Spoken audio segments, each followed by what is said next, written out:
And hello, everybody. This is Dear Mama Sal, and we are live on a Friday afternoon, and it's a rainy one here in southern British Columbia in Canada.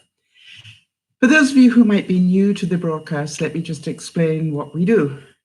Every broadcast, we think about a topic that we want to talk about or learn about, and then we discuss it a bit, and then also we do some quotes. I try and find some useful quotes that to do with that particular subject, and that sparks some other conversations, and then we take it wherever it needs to go. Just so that you know, that is the process. Hi there, Jodi. And so today we're going to be talking about the subject of anger, revenge, all those negative emotions and what causes them, and then also how to correct them. And the reason I say how to correct them, because one of the things that we're working on this year is emotional intelligence, and anything to do with anger or revenge or jealousy or any of those things, obviously it's an emotion.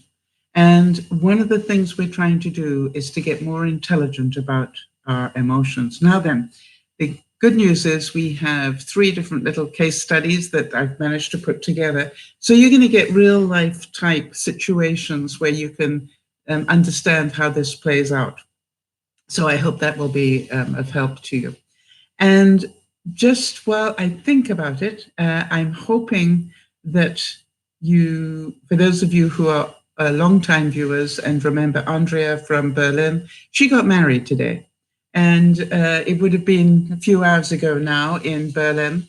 But I just, in case she happens to not have anything better to do today or any other day, I just want to make sure that I say I wish her all the best, her and her husband, and how wonderful that she let us know that she's actually getting married today. So well done. I hope it's a prettier day than it is here today. All right, so that is that one. And I just have always said that if any broadcast I do helps one person, then it's worth doing. And I just wanted to say that my initial actually it was a vlog that I did about being triggered myself. I was really grateful that a couple of people did write to me and say, hey, thank you so much. I really needed that.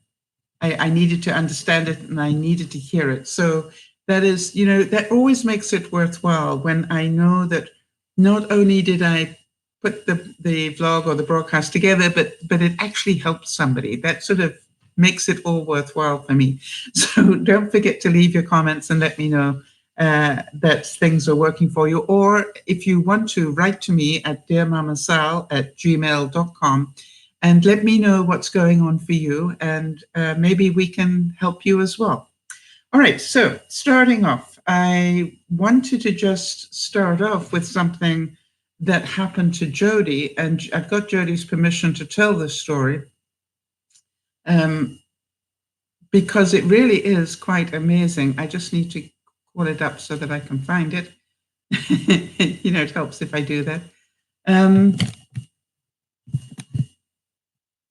All right, so here's Jodi's story. For those of you who don't know, I'm just going to pull this out on a separate screen so that I can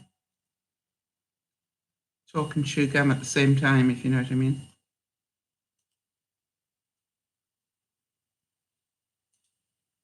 It sounds so easy when I say it. Oh, now I lost it.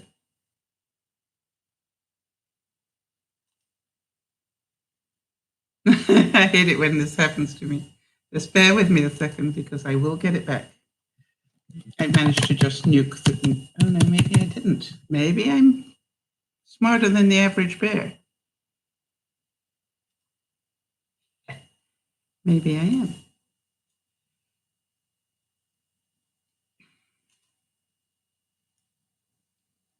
All right, I am. I like that. All right, now I've just got to get both screens up at the same time and we'll be fine.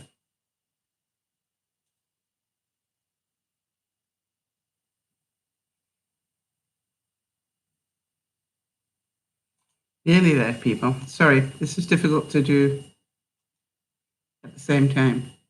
Yeah, all right, so here we go. Here's what Jodi had to say. Now, for those of you who don't know Jodi, it's important that you understand that Jodi is confined to a wheelchair when she needs to go to an appointment or do anything else. You know, she can't walk around a lot. So not only that, but also she needs transport because their car unfortunately broke down, and now she's without a car to be able to transport her wheelchair. So I just need you to understand that as you listen to this. So first thing I want you to understand how important transport is to Jodi in terms of getting to medical appointments and so forth. So here's her story. She said, I called the Transportation Coordination Center that makes all the arrangement for my medical van trips. That's the van that takes her wheelchair, to check that they had corrected my file on an issue that was supposed to be fixed 3 calls ago. Now, you understand the judgment in that, supposed to be fixed. It's also the truth.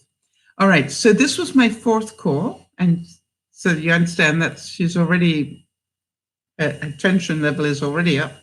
And the notes were finally there, but it didn't have the key information. The rep on the phone with her launched into a spiel, I love that word, about nobody here would have said that to you.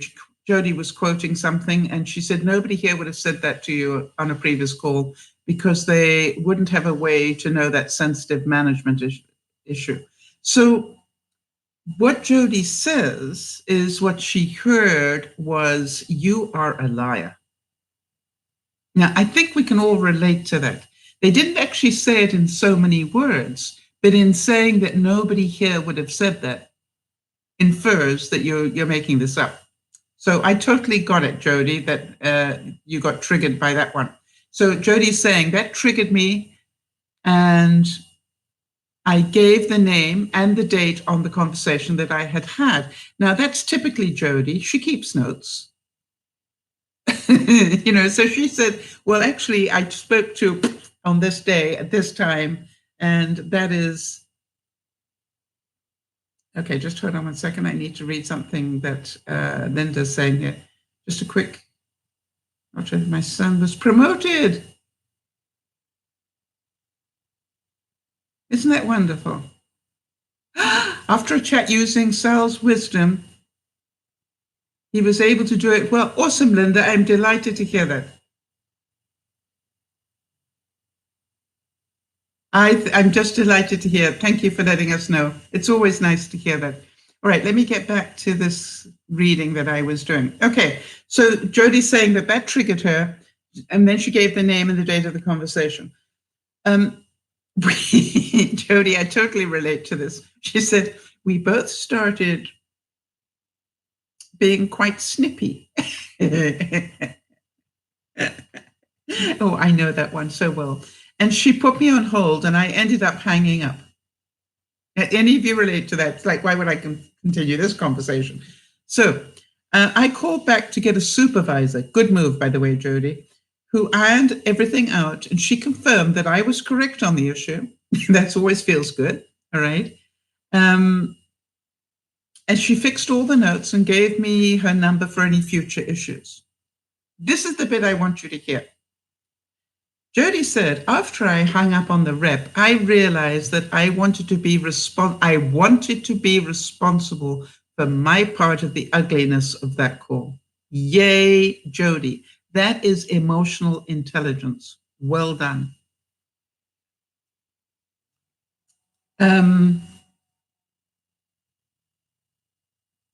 And she could, and she also realized that the person she'd been talking to could have been having a bad day. That's compassion. And I didn't want the negativity to drag on in her day or mine. Good thinking. I let go of my need to prove that I was right. Actually, that is not altogether true, Jodi, because you did prove that you were right to the supervisor who agreed with you. Think about that. But I said to the supervisor to please extend my apology to the rep. It was much more important to me to apologize than to be correct. And I forgave myself too after the apology, which is new to me. In the past, I would have beaten up on myself for days. The outcome was that an apology was extended, the file was fixed, and the manager thanked me for bringing it to light. Jodi, well done. How do you feel about what you did?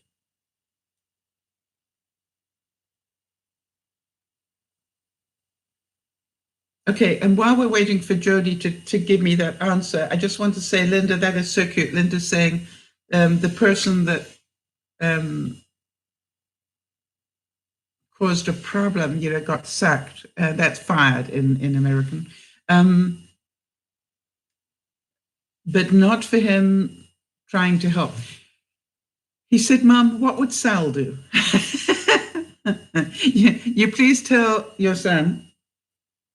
Why do I think his name is Nigel? Or what is his name, Linda? That son. No, I'm thinking not Nigel. What is his name? I can't remember. I know that one of whom you say. Anyway, he said, what would Sal do? Well, you tell him that what Sal would do isn't necessarily... It depends at what time in her life what I would do. But I think it's really cute. Paul, there you go. Thank you. And so you tell Paul that, it's wonderful that he asks himself, what would Sal do? Because that helps him. That tells me that he's thinking it through. Does that make sense? Of course, I've cried and now I've messed up my eye makeup. So it give him 10 out of 10 for me that he thought it through, because anytime you stop and say, what would so-and-so do, you means you're processing it. So Jodi, I just wanted to give you a very big thumbs up here for what you did with this. Now, what I wanted to do, okay, so Jodi's giving me the answer to the question, how does she feel? She said, I feel at peace about it. I can see the change in how I handled it. That made me so grateful for the lessons I've learned through you. So it happened, I corrected it, and I moved on.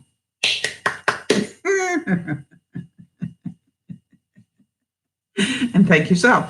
It's my pleasure, Jodi. But do you understand that you have just got proof that you are emotionally more intelligent than you were a year ago? Why? You did it. Well, first of all, you got triggered. You realized that you got snippy. When you got snippy, you realized you'd been triggered. When you realized you'd been triggered, you stopped the conversation. Now, there were better ways to stop the conversation. You know that as well as I do. But she put you on ignore. So I understand why you just put the phone down.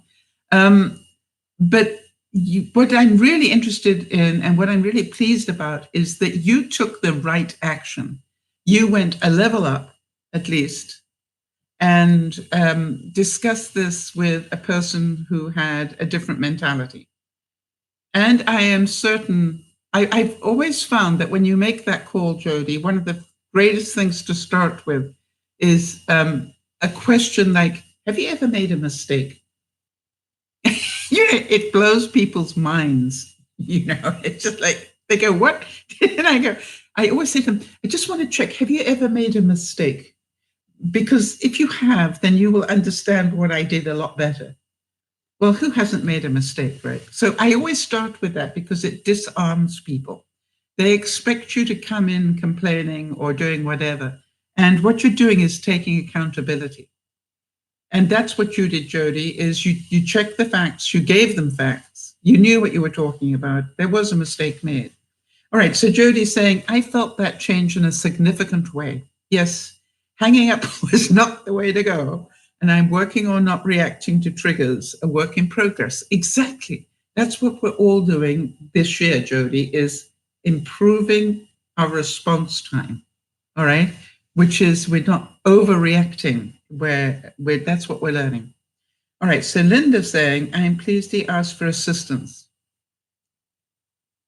And he was open to discussing how things are. I think that's wonderful. All right, so Jodi, can we take a bit of a look at this so that we can sort of draw it out for people?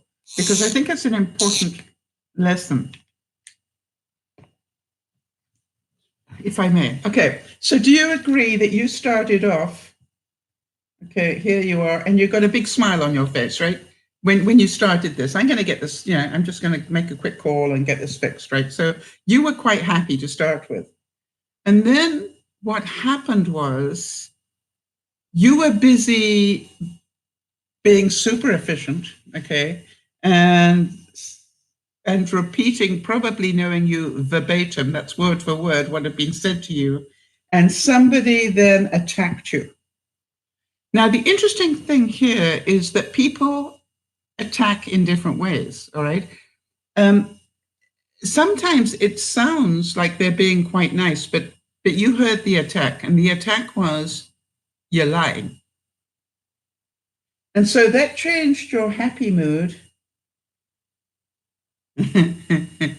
into a very unhappy mood right there. And what's going on here is one of your key components in life, your integrity, just got challenged. Makes sense? And so if you understand that that is what happened to you, it is one of your key tenets, I think it's called, of life. You pride yourself in being a pretty honest person, Jodi. And so when somebody infers, suggests, or says that you're a liar, this is not going to bring out the best response in you. One of the things I found, Jodi, and you might want to try it once or twice. Yeah, Jodi's saying, yes, indeed, the integrity issue snapped on me. You will always know what your core issues are in life when you get triggered. Why? Because what my experience is, whenever I get triggered, one of my core issues has been challenged in some way. And I'm going to give you an example of that in a minute. All right, so Jodi, do you understand you had reason to react? All right? This wasn't you being stupid, whatever. This was you had a reason to react. Something they said insinuated that you were lying, and that's why you got triggered. Do you get that? When you look at it in the cold light of day, that's the first step to really understand.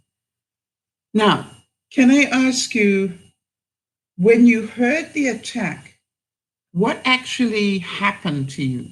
Did you have any physical reaction to being triggered? Even though you were on the phone, did your eyes come out on stalks? Like, I don't believe I heard that.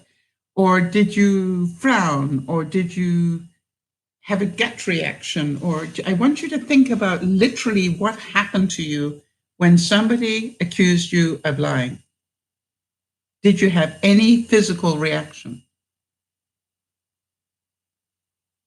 Okay, Jodi's saying, my heart rate went up and I could feel the heat in my face. Yes, you were flushed.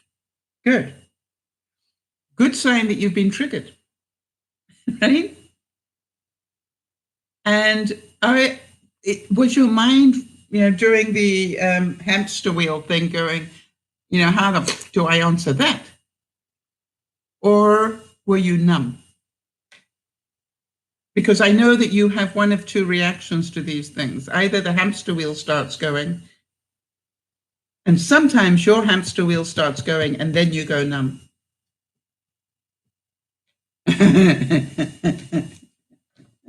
For those of you, she says, for those of you watching on the replay, she says, her horns came out. Yes. But your horns came out because of what was going on in your mind. Does that make sense to you? What I'm trying to find out is, did you go into the hamster wheel feeling, or did you just go numb? You knew this was abusive and you went numb. That's what I'm trying to find out. It's really important for you to keep looking at this, Jodi, because it'll help you get through these things.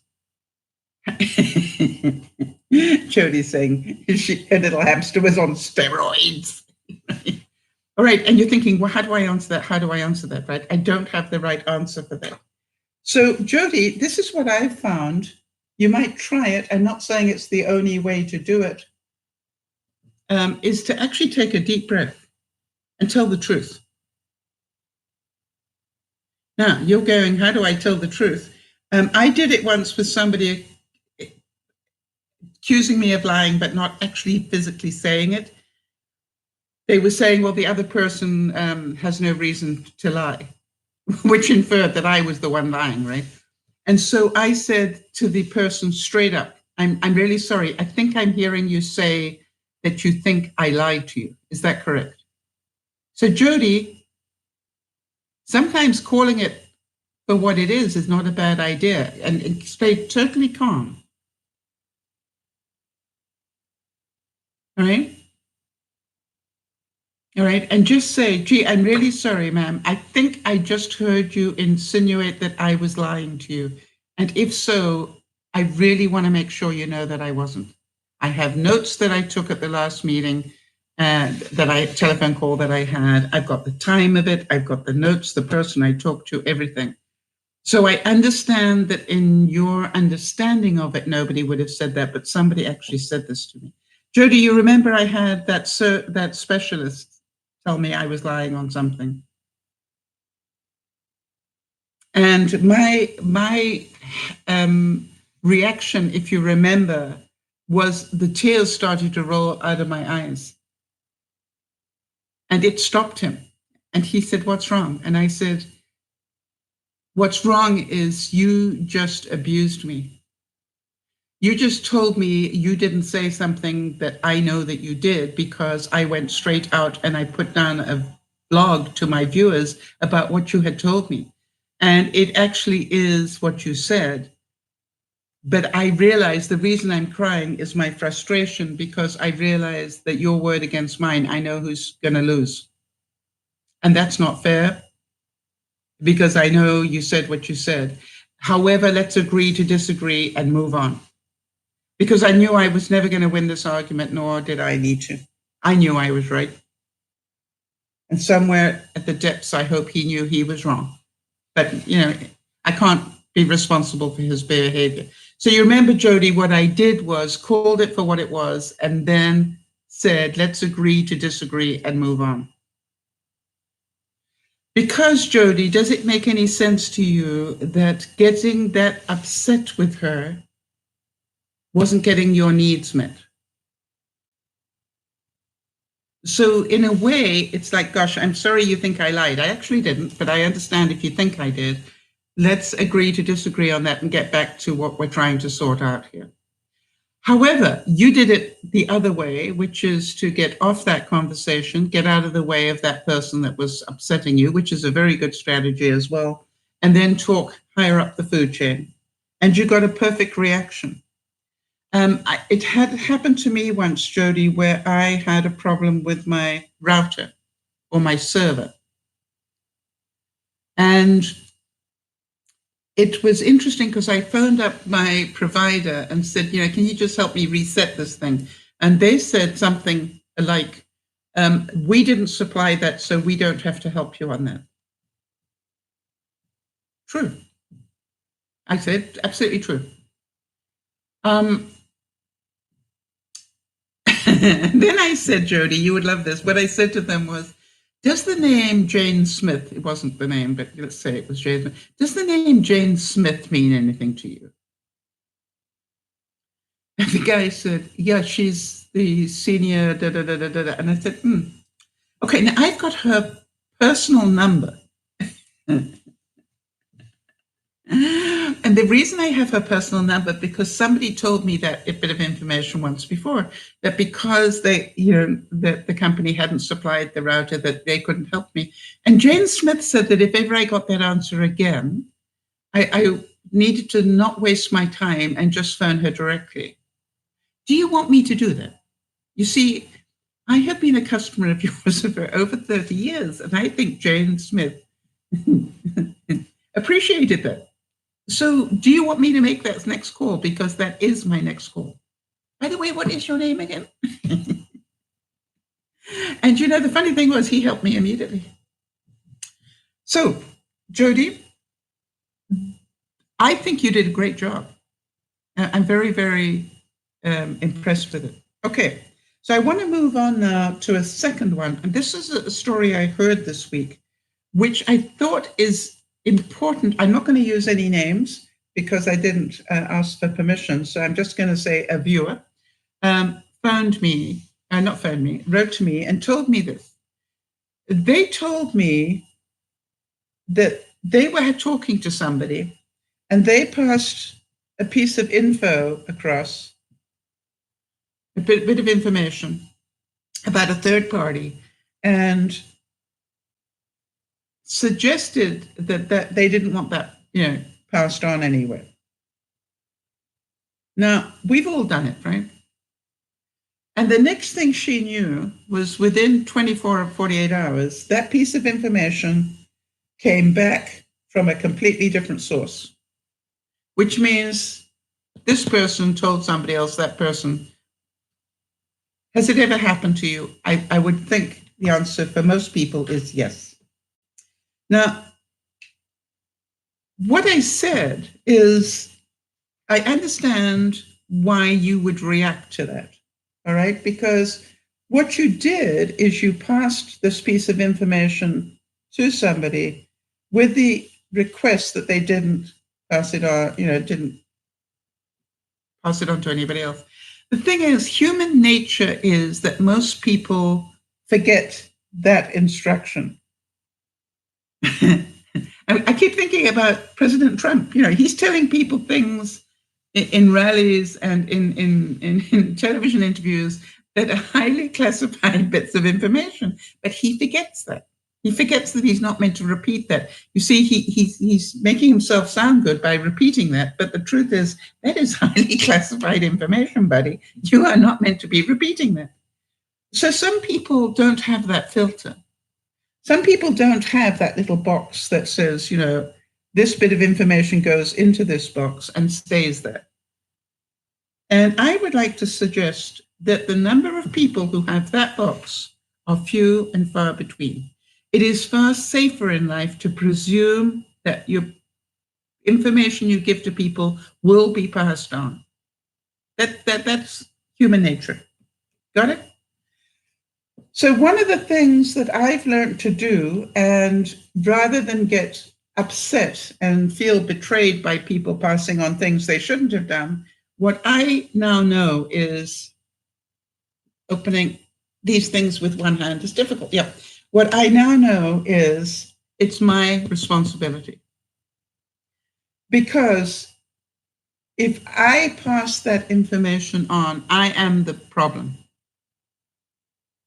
If I honestly don't want that information shared, does it make sense that I need to be accountable for that and not pass it on in the first place? I've literally had it happen where people have said to me, I want to tell you something in confidence. Have you ever had that happen, people, where somebody says to you, I want to tell you something in confidence? And I quite often say, please don't do that. They go, what? I said, please don't do that. Because the chances are I'm not the only person you've told this to in confidence. And if this information gets out and comes back to you, you may think I'm the one that passed it on. So I don't want that. And by the way, if that piece of information is confidential, why are you telling me?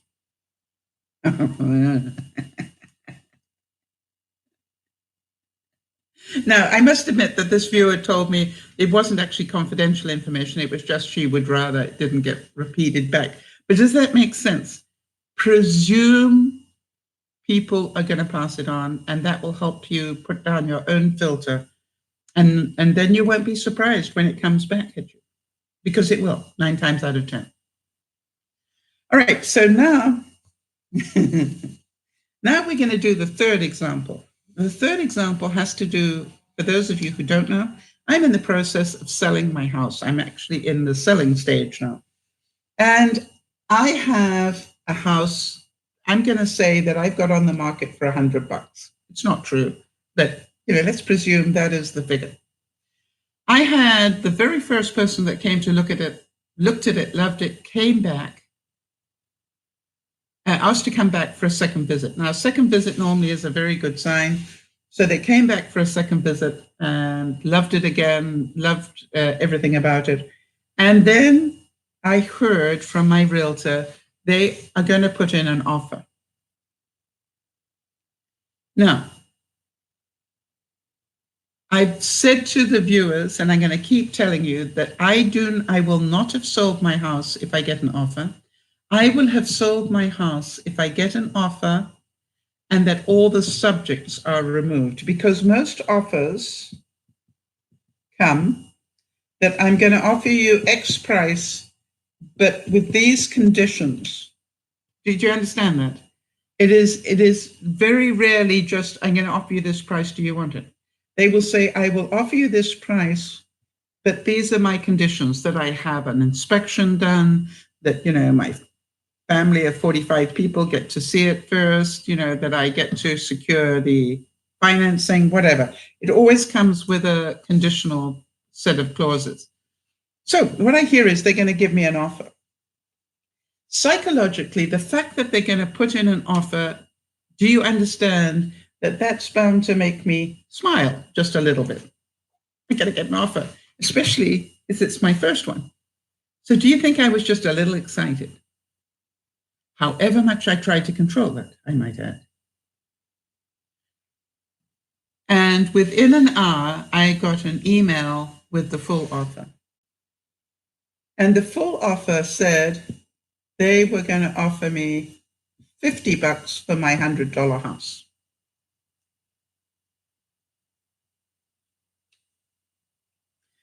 Actually, to get the ratios right, probably more like 75. Let's call it 75 for my $100 house. Do you think I was still smiling? By the way, the first thing I did was to write back to the realtor, because I presumed, silly me, that there had been a typographical error. That in typing the offer information, they'd made a mistake. And having my sense of humor, I wrote back and said, seriously, did you have a typo there? And I was still struggling. I was quite happy until they wrote back and said no. And then I said that Wednesday, Thursday, Friday thing, WTF. And I really, every hair on the top of my head, stood up on. I must have looked like Einstein or something, because I'm going, who offers $75 for a $100 house? Right? And so I started to get all judgmental and and all the rest of it. And then my realtor said, when they confirmed it wasn't typographical, they said, please don't be offended. I'm interested here because Jodi wrote here, I am already offended. So Jodi, thank you for that. Why are you offended about something that happened to me? Like you don't have enough on your plate, right? But I understand that you are helping the process here. So two things I want you to understand. Now, this is my stuff, Jodi, not yours. But you, being a strong supporter of me, obviously you feel offended on my behalf. That's so kind of you. Quite unnecessary, but thank you.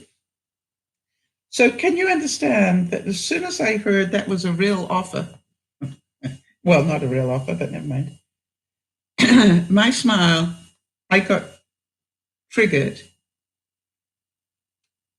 Jodi's saying, because you're my dear friend and I can't. Yeah, I understand that, Jodi. Yeah. So do you understand that my smile turned into, what the? And I started to get the reactions Jodi's talking about. I started to get a little hot and sweaty. I started to notice my breathing change. And I started to realize I was getting angry. And I went, why are you angry? I'm angry because that, bozo brain, decided to offer me that amount of money. And the interesting thing is that I then realized I have grown. Because in that instant, I went, and they are entitled to offer whatever they want. That's what it is, an offer. I'm not forced to accept it. I could have just burst out laughing and said, "Nice try," and then next. And that's the position I took as my second position.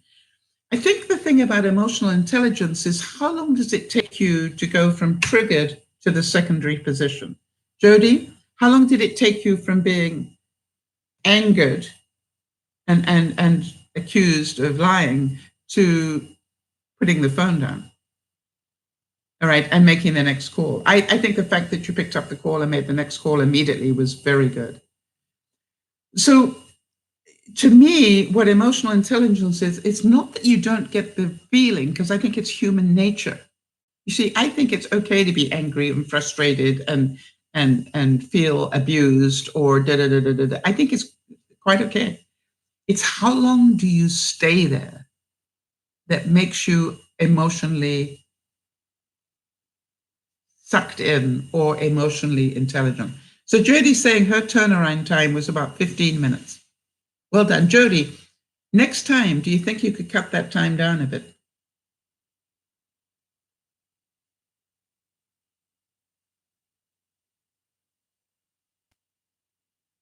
I mean, with the experience you have today and with the way you're learning this stuff, right, absolutely. What would you need to let go of in those 15 minutes to do it in half the time? To do that in 7 minutes? What would you have to let go of? You see, that's what I keep asking myself. When these things happen to me and I react, I go, what do I need to let go of now? And Jodi, when I got this second offer, my first reaction was to be so insulted. All right, I love the fact that you said that you're feeling insulted on my behalf, because that's what I felt. It was an insult. And then I went, no, Sal, that wasn't an insult unless you want it to be. That could be somebody who genuinely thought they'd try it out for size. And the interesting thing was, Jodi, that when my realtor, regardless of how low the offer was, my realtor is duty bound by law in British Columbia to present that offer to me, all right, to actually give me that offer. Whether I want to tell them to take it and stick it where the sun doesn't shine, whatever, they still have to present the offer. So when they came to tell me, they came with a letter. They asked the buyer, the would-be buyer, to write a letter to me explaining why they came in so low. And you know what it said in the letter was that's all they were approved for. Now, I don't know about you, but that triggered me at another level, because my reaction was, why are you looking for houses in the $100 range when all you've got is $75? How many of you can see that logic? I'm going, if you've only got $75, you need to be looking at $75 houses, not $100 houses. Do you understand my logic? And then I took a deep breath and I went, that is what you know. But these people honestly believe that they can buy a $100 house for $75. And they're thinking that if they write the emotional letter, maybe I'll agree with them. Nice try, is what I said. Now, I did go back with the counter, and it was interesting because I have a number of choices, not respond at all. I could counter it, which is come back with another position. And what was the third one was, sorry, I've got allergies going on right now. I think there were 4 different things. I could hold my price completely at $100. And there was a 4th one that I can't remember. Anyway, doesn't really matter. So what I did was I decided I would show I had somewhere, my whole thing reading this letter from them was they actually did love the house and they wanted it. So I'm going, what can I do to show willingness? Okay, so what I did was I came back with an offer that was still much, very close to this figure, and said, my counter offer is this. And then what I said to my realtor is, do any of you know the game of ping pong? Where somebody stands here and somebody stands over here. Okay, and they bat a ball backwards and forwards across the net. Okay, so I said to them, can you make sure that this buyer knows that I don't play ping pong very well? So please let them know this offer that I have countered with is like the offer I've countered with. If they want to go back to somewhere close to this, please don't waste my time. Tell them not to bother. The answer is going to be absolutely no. It needs to be this figure or very, very close to it for me to even consider it now. And that's my right. I didn't need to be angry. I didn't need to be revengeful or whatever. I needed to deal with facts. So Jodi and anybody else who's watching this, let's have a think about this. My first reaction when they came in with that offer, my first reaction was to be insulted.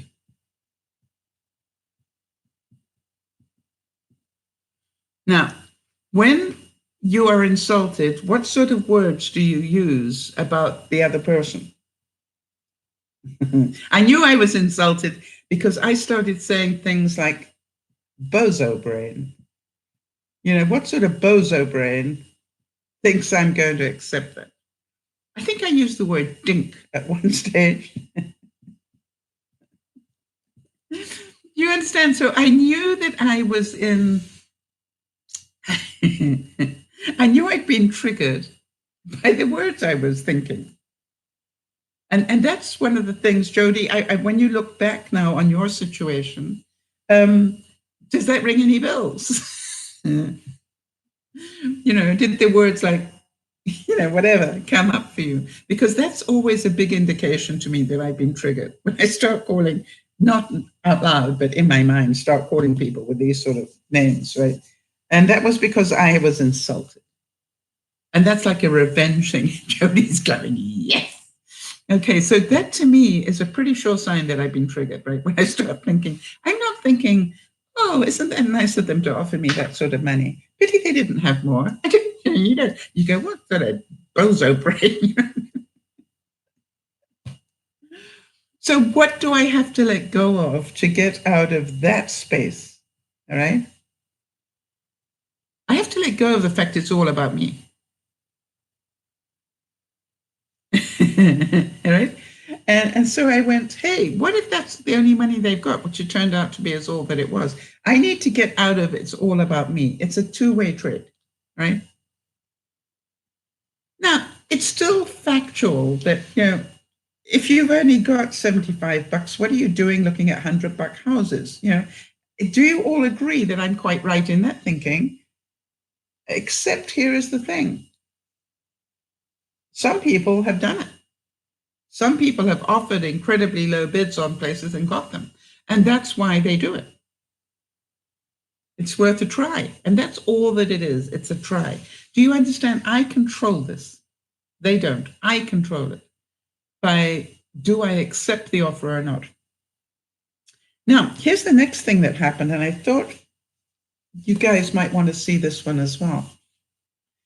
They also gave me a move-out date at the end of July. If I accepted the offer, the move-out date would be the end of July. I think July 26th. Now, how close are we to July 26th? Seriously. Today is May 24. That is 1 month. No, 2 months. 2 months. Okay. So, right? Now, the interesting thing to me was, I remember my realtor saying, do you need more time than that? And I said, no. not really. I think my realtor was quite shocked. And she said, because, and I said, because 2 months is plenty. I can't do a lot, but the truth is everything upstairs is already just about packed up into cubies. So really most of upstairs is not going to take much more work.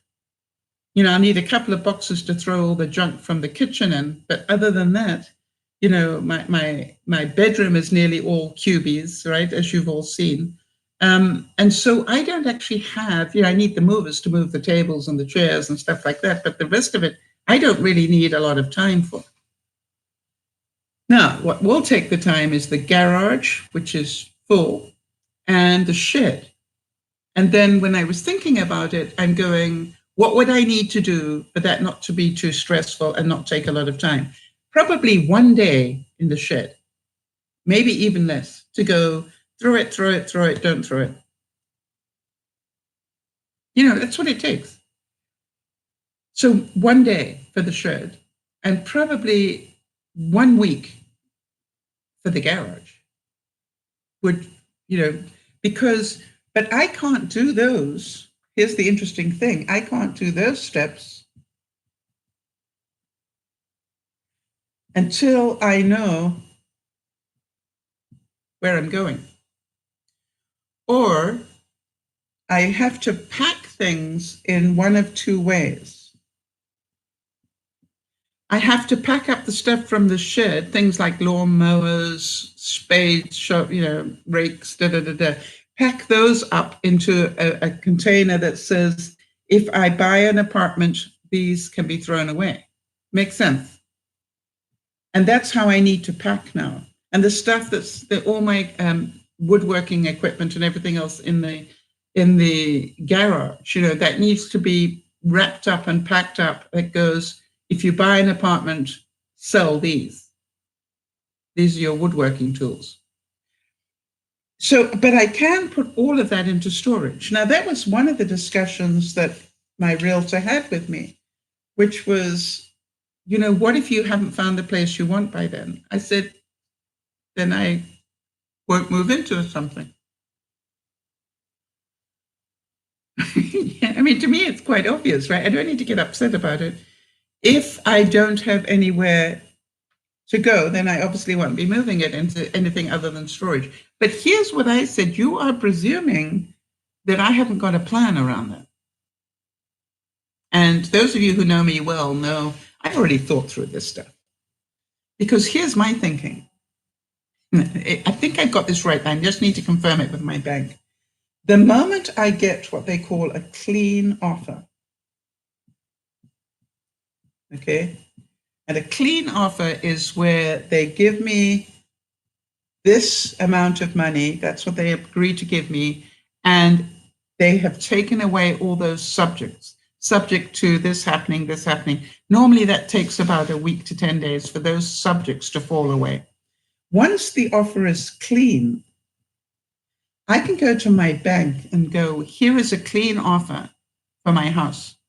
In other words, it is now legally binding that they are going to buy the house. And at that point, the bank, as long as the offer is clean, the bank will lend me money. Right? Why? They know I've got lots of equity in here, and they know I'm a good client. So once that offer is clean, not until it's clean, when that offer is clean and these people can't back out of it, then bank or a lender will lend me money. So how many of you can see that my plan, because you know me, I've got a scheme here, is the moment that I know that the offer is good, I want to go out almost immediately and buy. Oh, first I go to the bank, get that sorted out. How much can I buy for? And go out and buy, maybe within the first week. Now I own 2 properties. That's called juggling.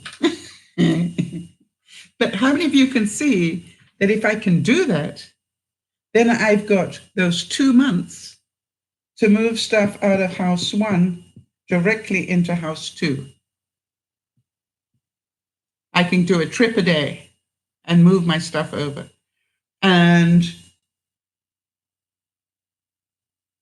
therefore, I don't need a lot of boxes. I don't need a lot of this, that, and the other, because I'm just really filling up my car and going over to the new place. How many of you think that's actually not a bad plan? I think that would be the least stress for me. Just a trip a day. Okay, let me move stuff over. What do I want to take over today? So, and I must admit that even my realtor smiled and said, why didn't we know that you had a plan already? Okay, but that is my plan. The only thing that can stand in my way is if the bank says no. However, or I can't find the right place. But here's the other thing. Think about this one. What if I don't have to find the right place? The happily ever after place. What if I just need to find a place?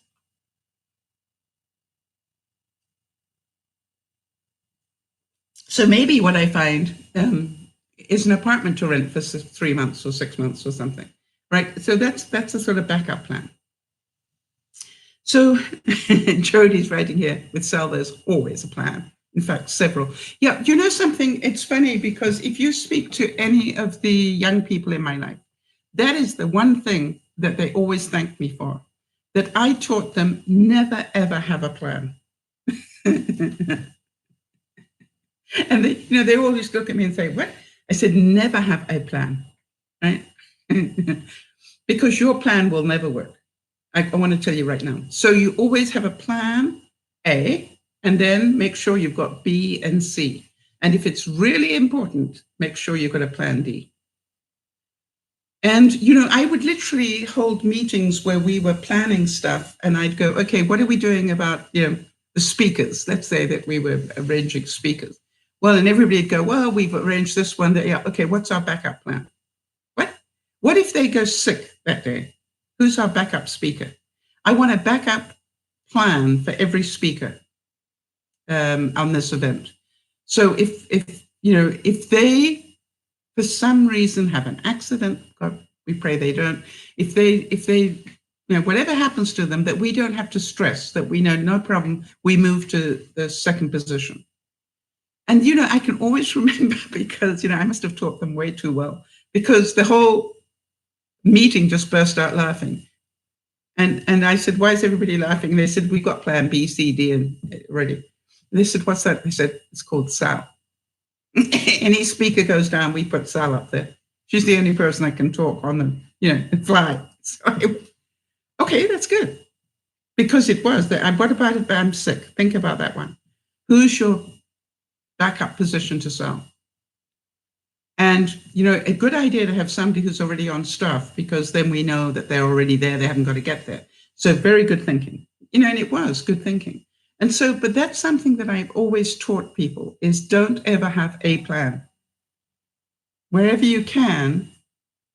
Now, I must admit that even Benji said to me, what if you get an offer and they give you 1 month to move out? What are you going to do? And I just literally said, well, here's my plan. I believe they have hotels for reasons like that. And I just said, plus I will have quite a bit of money. So I might just go out and buy a quick fifth wheel and put it somewhere for a couple of months while, and put everything in storage while I sort everything out. And it was just like it rolled off my tongue, and Benji burst out laughing and said, I should have known that you'd already thought this through. I said, thank you, honey.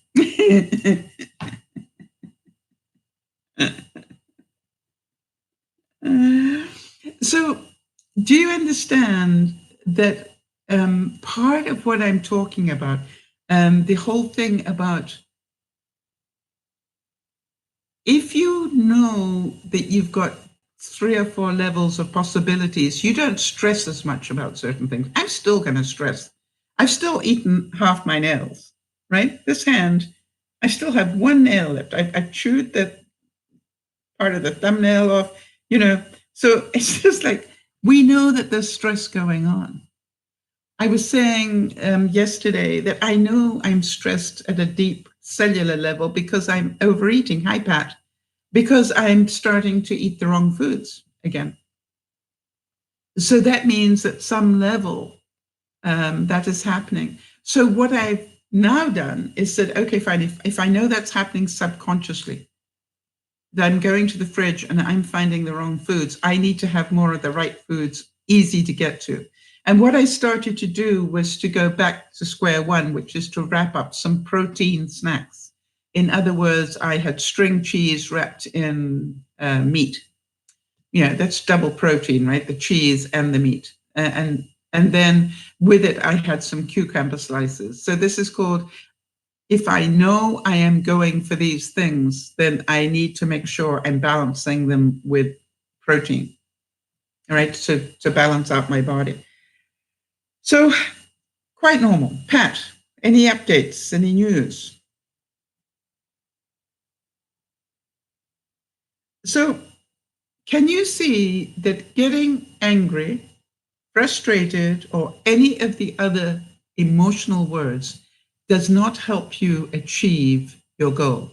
Can you see that getting angry with the person offering me what they had every right to offer me, getting angry with them was not going to help me sell my house? I just needed to really be solid on what I wanted, all right? Not what they should do.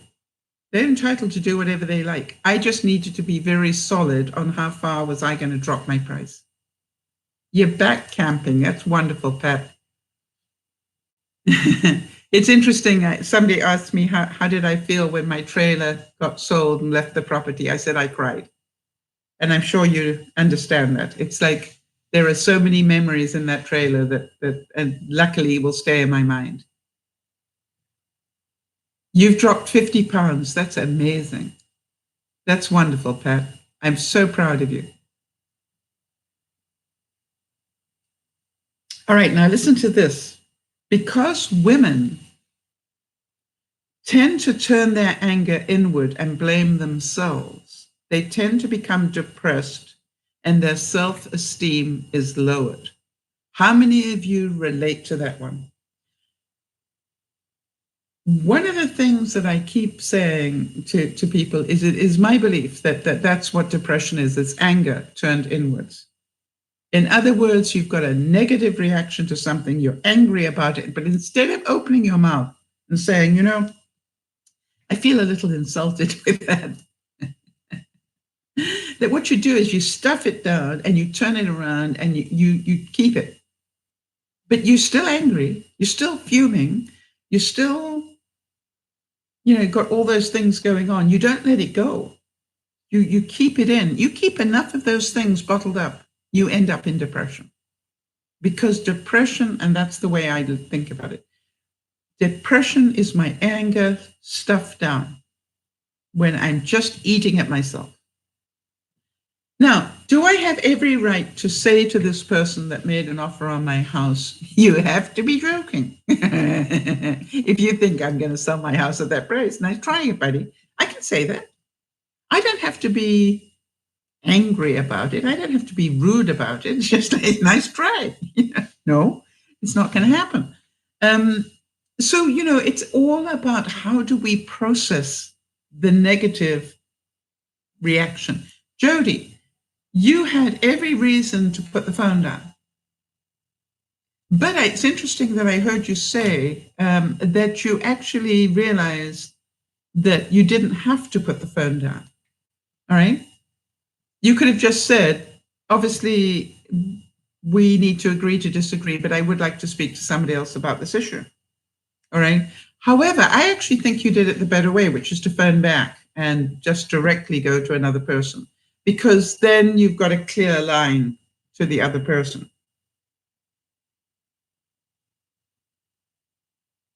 So I believe that we are all entitled to have any emotion we want. Okay? Positive or negative. What I'm trying to make sure we all understand is how long we hold on to them is our choice. Does that make any sense to anybody? If I, see a beautiful dog walk down the street, I have every right to feel lonely because I don't have a dog anymore in that split second. Or it's not fair, they got a dog and I haven't. That's human nature. But it's up to me. If I want a dog, go out and get one, buddy. Don't sit here and complain about somebody else that's got one. If you want a dog, well, what about, well, I really like, this car and I can't afford it. Well, if you can't afford it, then enjoy the car. It's just really important that you understand how we process the anger, how we process the jealousy, how we process the negative will turn us into a happy person or not. And Jodi, from what I'm seeing, that is really happening to you now, that you've turned your thought process around. Pat, I know that yours undoubtedly changed when you went back to work. How much happier are you since you went back to work?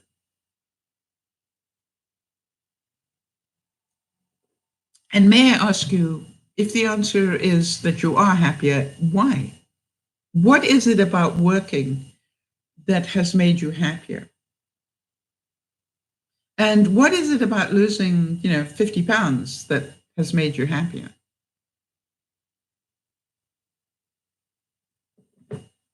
Because, I think we all want to keep track of these things. I'm just going to show you guys. I try and do this every broadcast or so. Just what I'm up to. I think some of you know I'm busy trying to lose weight as well. I'm actually losing weight. Not trying, I'm losing weight. But again, still, you will see, I don't have any qualms about this, by the way. I don't mind showing people what I weigh because it's all part of the journey. Can you see that I'm flatlining here? Well, not flatlining. I am plateauing here. Now, the truth is that I've actually probably gone up.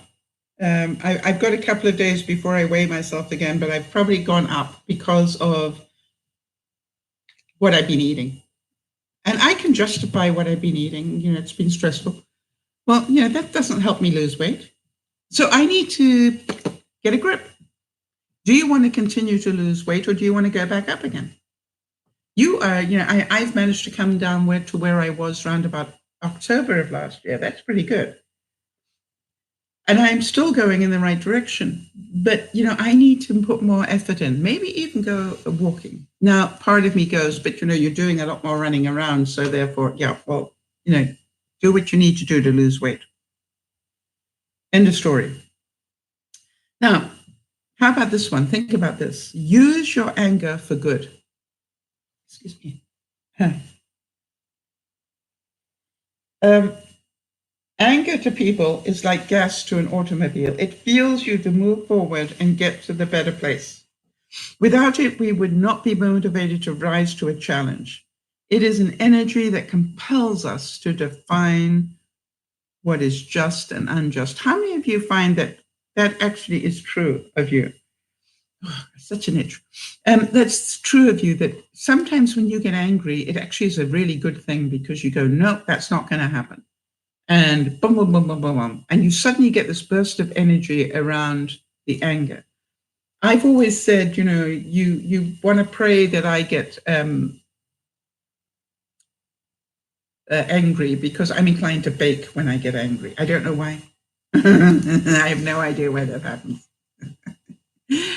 But I think it's something to do with comfort food or something. But if I get angry, I nearly always find myself in the kitchen baking something.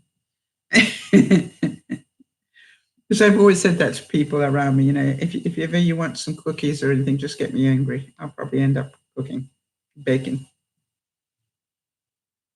So Carol Lambert, in a book called women with controlling partners or taking back your life from a manipulative or abusive partner. Here's what she said, and I'd like you to listen to this. Women may come to the recovery process to fix their relationships, but what they end up learning is how to rescue and restore themselves. Many women believe, and you may too, that they need to speak and act differently so their partner behaves more favorably towards them. If your partner blames you for what you made him do, over time you will end up blaming yourself. Your task is to realize that you are not responsible for his abusive behavior. Women tend to work hard to avoid being hurt or to stop their partners from abusing them, but they aren't successful. You cannot make your partner abuse you, and you cannot make him not abuse you. These are his choices and his alone. The task is to refocus on yourself and your recovery. Boy, I want to tell you, I know that one. It's the same thing as if you live with an alcoholic, you can't stop them from drinking, right? That's not your job, and it won't work. You'll just end up being the enemy. You see, but what we end up doing is we enable them. We keep trying to make it better, for them. The truth is, if you have anybody that is abusing you in some way and making you feel less than, then you need to get out of the line of fire. Because at the moment they can blame everything on you. What happens is if you get out of the line of fire, they're going to have to blame themselves eventually. So don't be an enabler.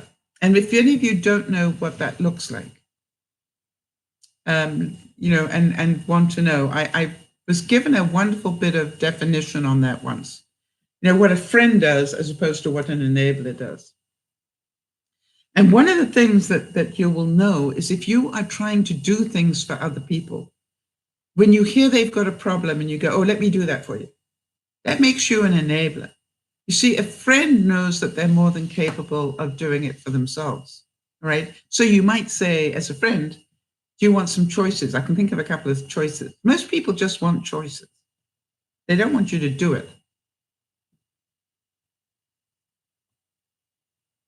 All right, how about this one? I would have to say I really relate to this one. Like a volcano, anger erupts and spares no one, not even the neighbors.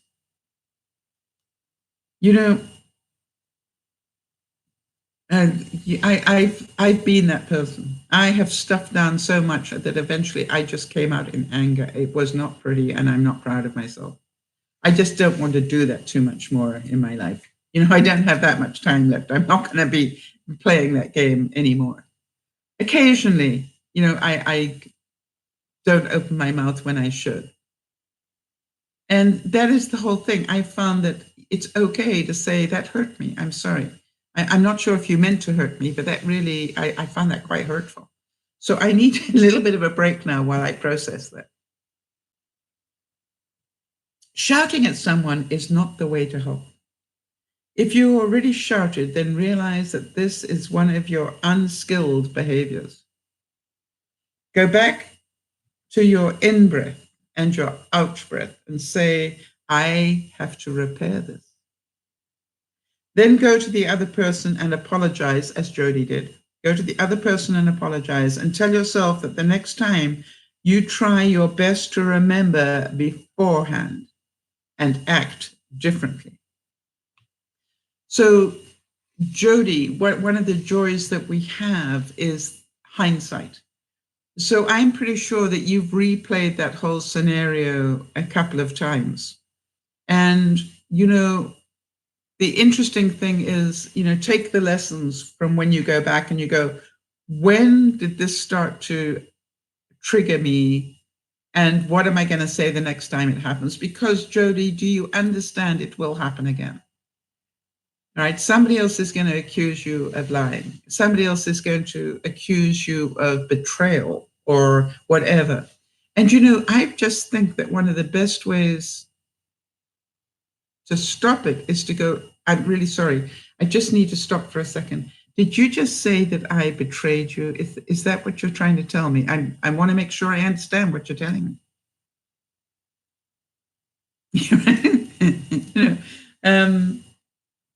And somebody told me a lie recently, and I understand they didn't mean it to be a lie, but it was a lie. And it was funny because they were talking to me in the last little while, and they said something, and in the middle of it, they said, "Believe me." And I said, "No." And they went, "What?" I said, "No, I choose not to believe you straight up, because you told me something the other day that you told me was the truth, and my research tells me that it wasn't. So I'm not going to believe you. I'm going to hear you, and I'll check it out. And if my research checks it out, then I'll believe you." And I want to tell you, that person looked at me daggers. Now, why were they angry that I didn't believe them? Right? I expected them to be a little angry. I didn't expect them to like that piece of information. But the truth is, you told me this a couple of days ago, and it wasn't the truth. Well, it was. And I go, no. Yeah, I did the research. It isn't true. Now, Donna Goodard said she said that anger is a cover for fear. Can any of you see that one? Jodi, when you got angry about her not believing you, can you see there was some fear there for you? A fear that maybe people didn't think that you had integrity. So if you go deeper, more levels of the onion down, there's probably some fear stuck in there as well, because we all have a good reason for reacting for the things that we do. So I always think about it, if we like to pride ourselves with integrity, what are the things that we are going to get triggered by? People calling us liars, people saying that, whatever, you think about what integrity is. Maybe people calling you duplicitous, when you say one thing, but when you say something different behind their back. If anybody says any of those things, then we're going to react, right? Because that's questioning the integrity. So I think, it was really strange. In the middle of the meeting that I had with my realtors yesterday, my one realtor, Patty, who some of you have met, said, Sal, you are beyond honest.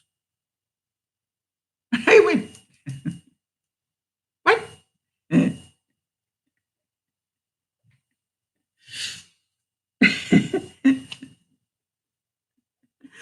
said, I've never heard that expression. And she said, that is what that's what I have to tell you. You are beyond honest. She said, there are things that you are trying to write into the disclosure statement that are just natural wear and tear on a house. You don't have to declare that. I'm going, I do.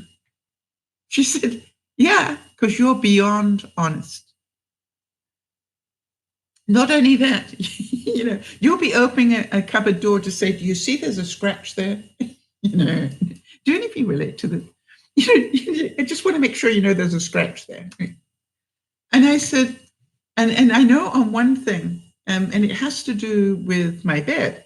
My bed has worn some of the, what do you call it? Floor covering. Laminate, that's the word. That has worn some of the laminate down. And to me, that's a defect now in the house. They're going, no, so it's not a defect. That is wear and tear on the house. Seriously. And this is what I said. I don't know if any of you are laughing about me on this one, but I said, so if I end up in court, I'm going to call you for witnesses that you told me that. Is that okay with you? And I meant it. I really meant it. that, you advised me not to put that on a disclosure statement. And I said, will you promise me that when they come to do the, what do you call it, in house inspection, that you will make sure that the house inspector knows it's there and that I wanted it mentioned. It's just like shaking their heads at me. But it's not perfect.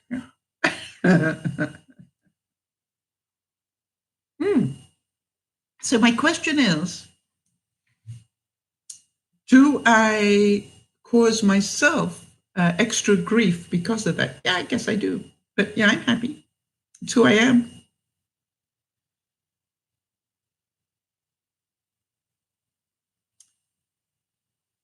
Controlling your temper is what it's all about, right? How you react in a situation is an illustration of your character. How about that one? So here is, would you like to be known as an angry person? When people describe you, oh, well, that's so-and-so, well, she's pretty angry. Or would you like to be known as a very serene person? What do you want to be known for? Do you want to be known as somebody who overreacts to things, or do you want to be known as somebody who is incredibly calm? I think one of the things that always fascinates me about mothers, and Pat, if you're still with us here, you know a lot about anger and frustration and all those things if you've ever had children. Because children react in the moment, right? So if you think about it, what does it take for a child to say, I hate you? And, if you've ever been a mother, you've heard those words, I hate you. And 9 times out of 10, the reason that you hear that is because you've just told them they can't do something they want to do. Think about it. So if we are reacting the same way, then we're being pretty childish. Jodi, I've got to ask you this question, Jodi. How do you feel when somebody puts the phone down on you?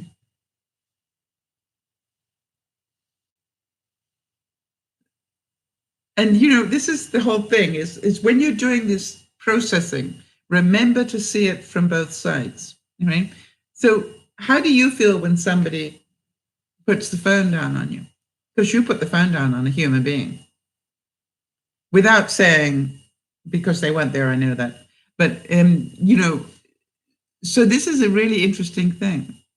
How dare they? Yes.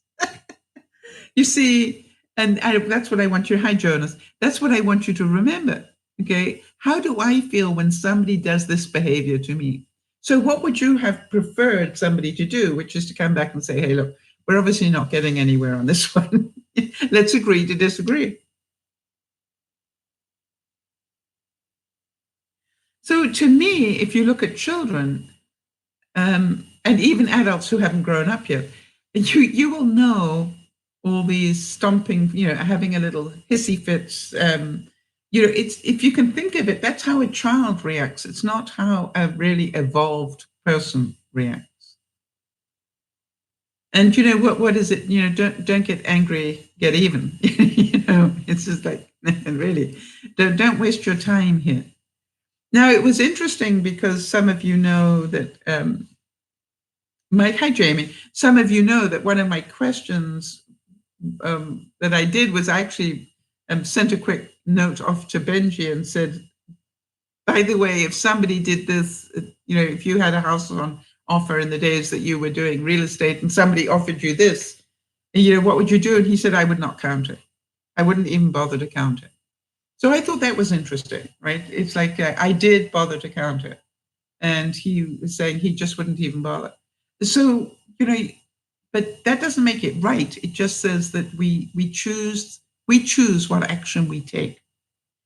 And so I want you to have a look at your angry stuff, your angry emotions, your jealousy, which other ones? Fear, all those angry emotions, and go, what do you want to be known for?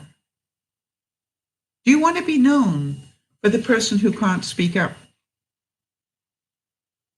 Do you want to be known for somebody who can't protect themselves?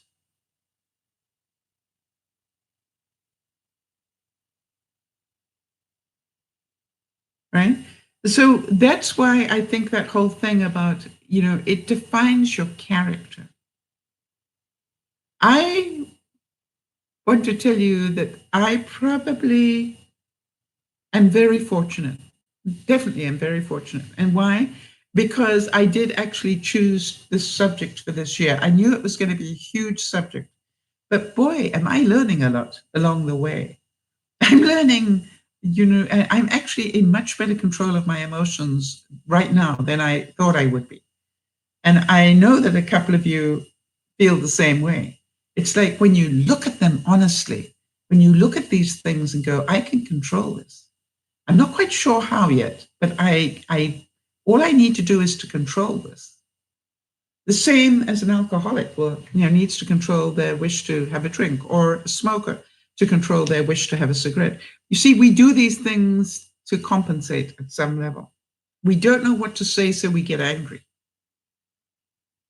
We don't know what to say, so we do the name calling. We don't know what to say, and it's really interesting when you look at it and you go, wow. When I really break it down and look at it, that is quite something.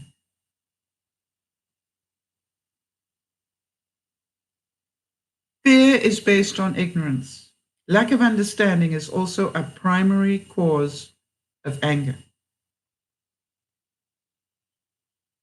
Lack of understanding is also a primary cause of anger. One thing that came up for me, if any of you have seen that previous vlog that I did about being triggered, somebody said that they were horrified that my friends, the realtor, hadn't given me a break on the commission that they would charge. And I laughed and I said I didn't even ask them to. Why not? They're your friends. See, what I found really interesting is nobody turned that around. Because I'm also a friend to them. Why would I discount them and their worth? But you see, people don't see it both ways. They only see it from one side. Because they're your friends, they should give you a discount. And I actually said, because I am a friend, I'm not going to ask for one. Does that make any sense to anybody? That, sometimes you need to see it both ways, not just the one way. If I am a good friend, why would I take money out of the pockets of my friends? They work hard to do this. Why would I take money away from them? And the funny thing was, I know I've signed all the documents. I can't even remember what they're going to take as percentage. I don't care. When I say I don't care, I know it's fair because they're fair people. I know it's legal because that's who they are. It's just like they will take what they need to take. That's okay with me. I can nickel and dime these things, but I would rather have people I trust on my side. And so to me, this is like, I got angry because there was a judgment that my friends weren't looking after me. Well, that's not true. That's not true. And so that made me angry. And yet, do you understand that if I am really solid in my belief system, if I'm really solid in my character, I go, you're entitled to feel that way. I just prefer to be a friend to them and pay them the full price. And in one stage during that discussion, I said, and by the way, end of story. In other words, I don't want to discuss this anymore. Jodi, there's something to be said about let's agree to disagree, and that's the end of the story. In other words, I don't want to discuss it anymore. So, I look at it and go, this is a year for us to look at these emotions that we have. I am pretty sure that if you look at the things that trigger you, the things that press your buttons, it will also tell you what's really important in your life. So, Jodi, you understand that integrity is really important in your life, and you know that because you get very bent out of shape when people suggest that you are not honorable. Hola, Beth. Good to see you. So you understand, so without even worrying about it, one of your core tenets, one of the things one of those pillars of your life is integrity. Right? You know it because you can see what triggers you. Yes. Good. I know that justice is one of my core tenets in my life because you want to know how injustice triggers me, right? People being unfair. And boy, even to my friends, if you're unfair to my friends, if they don't stand up for themselves, you're pretty sure I'm going to be standing up for them. So, you look at it and you go, these are good things to know about your character. The interesting thing is, do I choose to show it in a negative way? Right? Because can you see that they're entitled to their opinion, Jodi. They're entitled to think that you lied. That's their stuff. You know you didn't. So it's called, I'm really sorry that you believe that I lied. I didn't. But obviously you're not going to believe me even if I stay here and talk to you for another hour. Even though I have the notes, even though I have it all documented, you're not going to believe me, and I understand that. And I don't want to be angry with you. So how about we let it be that we disagree and move on? What do we need to do next? You see, you're giving them a little bit of space to save face. And you're also saying that to agree to disagree is okay. I think for some reason we get into this fight mentality where we've got to win. We don't have to win. All right? It's not, this person offering me this insanely low bid for my house. I don't have to be angry with them. I being amused by it, going, I can't blame you for trying. It's not going to work, but I can't blame you for trying. It's like when I take it personally is when it hurts. And who does it hurt? Me, not them. They're probably sitting going, I hope she accepts the offer. Maybe they don't even see how insulting that was. Maybe in their culture, that wasn't an insult. And that was the other thing that I wanted to add to this. One of the things that I realized was that in their culture, bargaining like this is normal. Right? It's part of what you do. This person says this, you said this, and you slowly work your way towards a center ground. Well, what I found quite interesting is I took the price of my house as it's listed, what they offered, and realized that probably halfway between those two is where they want to be. I've got news for you. Halfway between those two figures is still disgustingly low for my house. Therefore, we will not be going there. So when I came back with a counter offer, I moved just a tiny bit to show willing.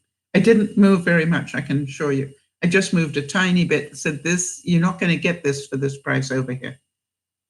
Right? I'll move this little bit to show willingness, but I am not moving a whole lot. So if that's what you want me to do, go find somebody else. I'm not your person. I don't gonna hate you for it. It's just like, if you want my house, this is the price of my house. So what I'm hoping is that we all understand a little bit better about why do we get triggered? Is it a bad thing? No, I think in a way, it's a very important thing. Can you see that? It's important to see what triggers us because it tells us what's really important in our life if we don't already know. Beth, one of the things that I wanted to say is that you saw an injustice going on. And there was no way that you could not report that. Right? It was beyond you not to report it. And yet other people probably saw it going on and didn't think about it at all. But you have a core belief in justice. You have a core belief in what is fair and right. And you have a core belief in the law. You know, and it's like, I've said to people, I break the law all the time. And they go, what? You know, but you're meant to be, you know, somebody with integrity. I said, yeah, but I break the law all the time. I have been known to go through a stop sign without fully coming to a stop. You know, I have been known to cross the road without really looking properly. You know, and I look at it and I go, I break the law all the time. So it's not that I'm perfect about anything. It's I am a work in progress on all these things. And I look at it the same way, Beth. You know, when I said to you, you know, really shock Charles and stop and look at him when he talks to you, you know, because I wanted you to see the look on his face when you actually stopped and talked to him, because that's one of the things we stop doing in life. We stop looking at people and talking to them. I found this even in a discussion I was having this week where I actually said to the person, I wonder if you could do me a really big favor. And they said, what's that? I said, I wonder if you could look at me when you talk to me, because I am suffering from hearing loss.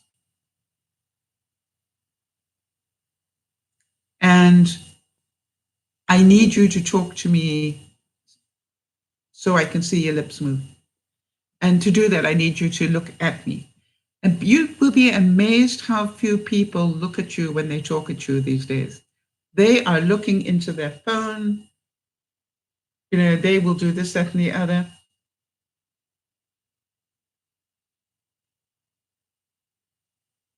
Right. Sorry, I'm just reading what Beth's saying here. She will gladly pay the price of anger from that person's friends. You know, she called somebody out for cheating in a serious way. And you're right, Beth. I think that's a very healthy place to come from. I will gladly pay the price of their anger. Yes. Because it hopefully will not affect you, right? You will expect them to be angry. That's very healthy. Because they will automatically see her side, right? Or try to take her side to protect their family member. Good for you, Beth. But you know it was wrong, and that's what she's saying. I know what's right and what's wrong. Yeah, you see, you understand the law. And that's why it wasn't about you. I don't think you were angry about you missed out. I think you were angry that other people missed out. Am I correct in that? Wow. And because you called it for what it was, which was cheating, 7 other store managers are going to be fired. Wow. Imagine how many people were not getting paid. It makes me cry. You know, that's so abusive, isn't it? And where did that money go? Did they pocket that money? You know, what happened? Did they presume that it was okay to ask people? You know, I've met so many people in this day and age, Beth, and you've heard me because I've tried to warn you about it as well, right? I've met so many people who are being asked to work overtime without pay just to keep their jobs. And I'm going, if you agree to that, then you are part of the problem. Right? Now, everybody in the world does a little bit of extra overtime for no pay. That's, that's just like, okay, fine, an extra half an hour is not going to, but if it's consistent that you are needing to stay later because there's too much work for one person, I go, if you're putting up with that, then you're the problem, not the boss. You are the problem. Because if everybody turned around and said, look, sorry, there's no way this can be done in the time. And yet in today's culture, and this is what makes me angry, you can probably hear that right now, because I don't think that's fair. I don't think it's right.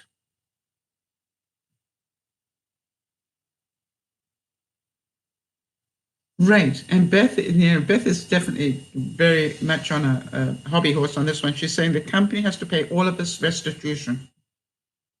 You have to pay back the money that they're owed. If it's not handled properly, I will go above them. Yeah, I have no doubt, Beth. I can almost see you on your soapbox, right? But Beth, have you ever thought that the whole reason that you needed to join the company and do as well as you did was so you'd be in a position to be able to do this for other people? And what I can hear is, regardless of what it costs you, in people's anger, their judgment of you, whatever. You see, that's called character, Beth. That is called character. That says, I did this not because I wanted to cause a scene. I did this not because I want people to be fired. I did this because it's wrong, right? I expose this because it is wrong. And I will stand solid on the fact that this was wrong. And if you get fired because you cheated people out of money, that's not on me, right? You know that, Beth. It's got nothing to do with you. The fact that they did it is on them, not on you. And I am certain that some of them are going to say, oh, but I didn't know that was the law or whatever. Yes, you know what they say, Beth, if you don't stand up for anything, you will fall for anything. Right, and Beth is saying, yes, I can stand up for others. I know now that I have more strength in me than I ever dreamed of. Yeah, and we're so proud of you, Beth. Really. But very realistic to know that people are going to be angry. And by the way, you've got a lot of people that are going to be angry if 7 managers are going to get fired because of it. Right? But it's not your fault. They think they need somebody to blame, and you're going to be the person they're going to blame. But it's not your fault. If they hadn't cheated the system, you would not need to have exposed it, right? You wouldn't have needed to be the whistleblower.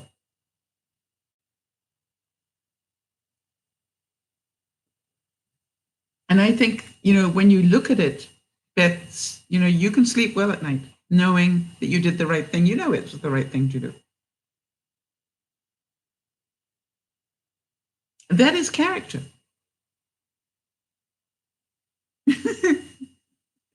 Gee, I'm so surprised.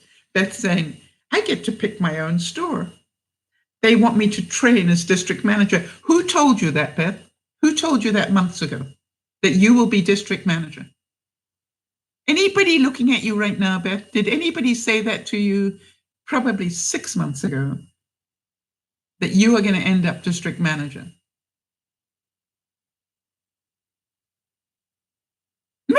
Yeah, me. You see, I'm not telling you that because I'm so smart. Well, I am. But Beth, the whole thing, the reason that I told you that is you think like a district manager. Do you understand? One of the best ways in the world to get promoted is to think like the person who is ahead of you. Beth, one of the things I found out as a secretary, and I started life, in the business world as a secretary, and I assure you, I knew how to get promoted. The one thing I knew was I needed to be absolutely invaluable for my boss, so that if he ever got promoted, he took me with him. You know what I mean? I was an integral part of his success. So you understand, I had one boss that knew I was more than capable of running the company without him. So he went and played golf quite regularly. And every now and then he'd say, Sal, is there anything I need to know about? I go, no, it's fine. You go, okay. Off it go. But the funny thing is, when he got promoted, I wasn't a maybe. This is called I have to bring Sal with me, right? Because he knew the reason he was so successful was partially because of what I was doing. So you see, but I could hear 6 months ago or more, I could hear the way you were thinking was the way that I would want a district manager to think. Not an assistant manager, a district manager. You thought about the motivation of people. You thought about having a happy crew. You thought about performance stuff and, all those sort of things that are very important. That makes a great manager. And by the way, if you can do it on different levels, that makes you a great district manager. Now, I want to tell you something else, Beth, and remember we said it here on May the 24th, that, being a district manager is a pretty lonely job. Right? Because you're going to be setting standards that some people aren't going to want to keep, and you're going to have to bring out the 2x4 and go, excuse me, didn't we have a standard that says this? Let's do it. And they're not going to like you for it. Okay, Beth's saying my district manager says my personality is infectious and he loves your honesty, right? If I think what he wants me to do, it's not efficient, then I have no hesitation to say, maybe this would work better. Yeah, that's, and it's not that he's right or wrong. It's like teamwork. I used to, the first thing I used to do, Beth, when I went into a new position with staff, and I was taking over as their boss, the very first meeting I would have is with all the staff members, and I'd sit them down and said, okay, this is your moment to tell me what needs to happen. And they go, what? What? And I go, you have been doing this job and you've been watching things go wrong for a long time, which is why you got a new manager. What I want to know is, what things did you see going wrong that you wanted to have fixed that were not fixed? What is it you needed that you didn't get? What is it that you saw that wasn't corrected? What is it that the clients wanted that wasn't happening? Tell me now. And I'd have, big whiteboards and things all around me. And I'd have different, things for different areas of stuff. And you'd be amazed, Beth, how much information they gave me. And 9 times out of 10, within a week, I could have fixed all these things. Why? Because I'm that person. That's who I am. I'm a fixer, as you are, Beth, right? I'm a fixer. So you tell me what the problem is, I'll go ahead and fix it. I can remember one group of people said they really didn't have the marketing tools that they wanted. And I said, what would that look like? What? I want to know, what is it you want that you haven't got? Well, we'd like presentation folders that show this. Okay, what would they have in it? And I literally had them tell me everything. I went home that night, worked all night, didn't get any sleep, worked all night, printed out one set of presentation folders for each member of staff that had, was on the sales team. And the next morning I said, by the way, would it look something like this? And they went, what's that? And I said, your presentation folder. Would this, and what I want you to do is take it out and use it. Tell me what's missing. How did you do that? I said, I worked all night. Do you think I had the respect of those staff members, Beth? You see, I always thought that my job was to help them do a good job. And I believe from what I've heard you say, Beth, the same thing, right? I used to say to people, why are you angry? I'm only 5 minutes late. Yep, the important word was the last one. You know that and I know that one. So, yep, you were late. These people were on time. You were late. And so don't be angry with me, but you were late. Yes, but I know you got an excuse. We all have an excuse, but you were late. You see, people who plan to be on time make sure that they leave earlier. And you'll learn that because we're going to keep telling you when you're late. You see, it's like People don't like the truth, Beth. 2x4, right? That's why whenever you've heard me, when I'm about to tell a truth to somebody that I know will hurt, I will ask permission. Can I tell you this is going to be a 2x4? Why? Because I know that's what it's going to feel like. But you see, when you've got character, you're going, I need the 2x4. I can tell I need the 2x4. So the reason that I try and make the 2x4 a fun experience in some ways is because I am aware that none of us wants to be told what we're doing is not right.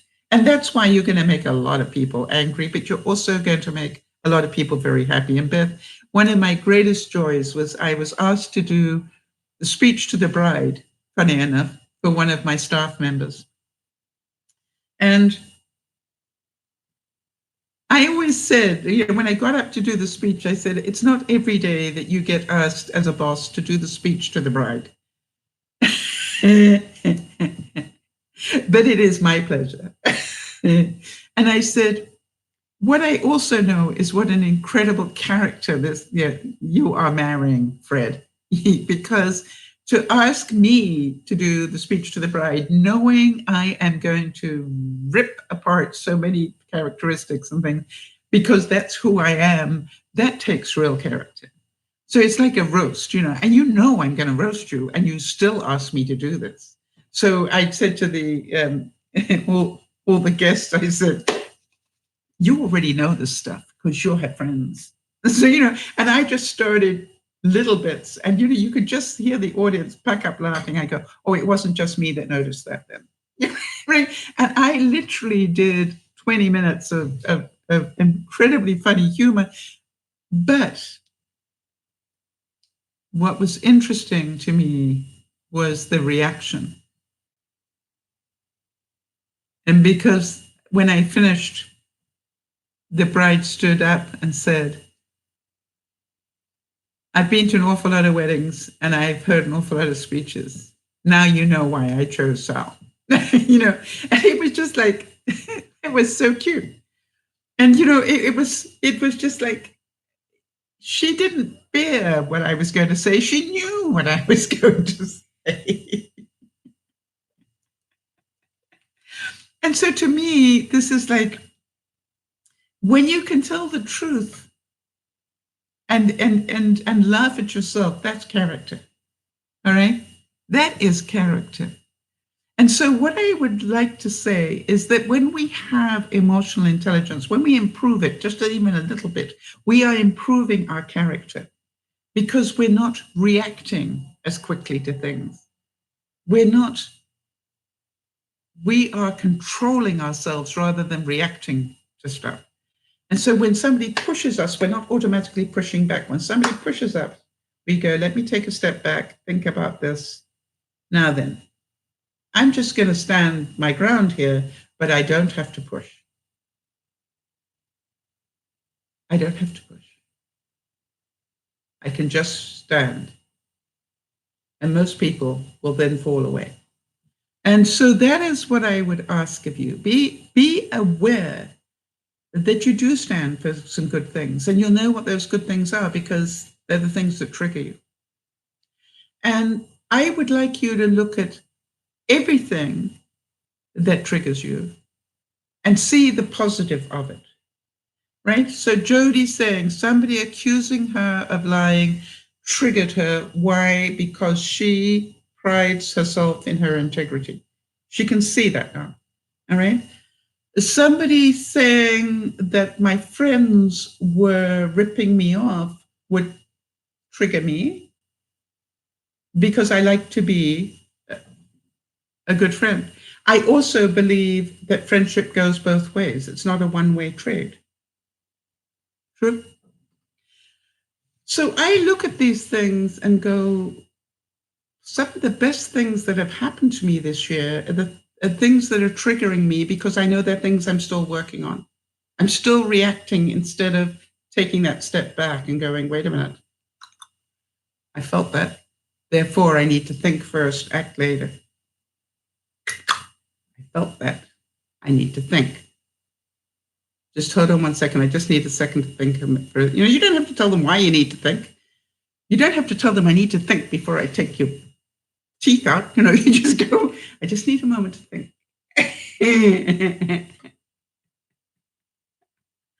All right, everybody. So I'm going to get out of here. And I just want to say that thank you so much for being here. I'm hoping that this has helped a little bit in terms of your anger management, and that you can see that anger, frustration, jealousy, all those negative emotions are there to show us something.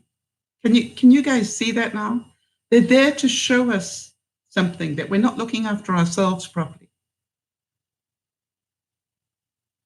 And the other thing is, if you look at things and go, well, that's not fair, life is not fair. All right? That's called reality. Life is not fair. And so, I look at all these things and go, everything that is happening to me in selling my home, the same as everything that happened to me downsizing my home, I believe is a lesson for me. Every time my routine gets pushed out of the way because I have to do something to show my house, that is a lesson to me. Okay, I'm out of here. This is DearMamaSal saying, please, please, please know how much I appreciate the fact that you help me help so many people. I really, really do. Look after yourselves, but please, please, please also continue to help other people. But most of all, do look after yourselves. Because if you are better to you, if you can work on yourself more than you worry about other people, you will make this world a better place. This is DearMamaSal saying thank you. Bye-bye for now.